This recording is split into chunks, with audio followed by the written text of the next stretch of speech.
大家好，我是阿斌。天气冷了，很多人都用取暖器来取暖，不舍得开空调，说空调太费电。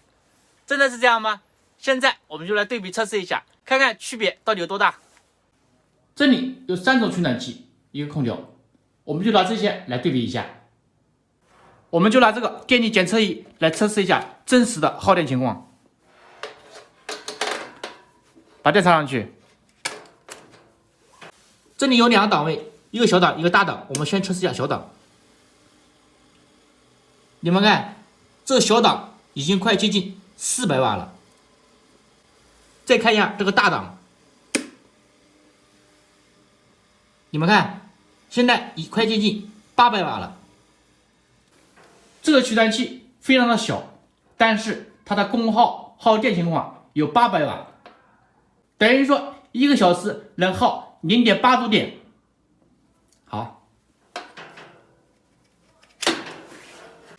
再来试一下这种T角线取暖器。打开开关，你们看，现在已经接近1900瓦，说明这个还是挺耗电的，功率挺大的，1个小时差不多有2度电。关掉吧。再来测试一下这个油汀取暖器，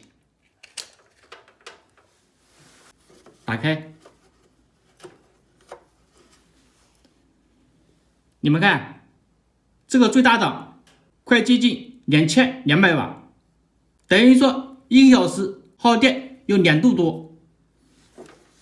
这里也可以调到中档，中档的话大概有1400瓦，低档800瓦。好，再来看一下这种空调，我们就拿这个空调来测试一下。打开制热模式，现在内机还没转，但是外机已经工作了。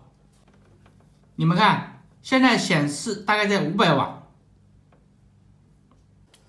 好了，这个热风已经吹出来了。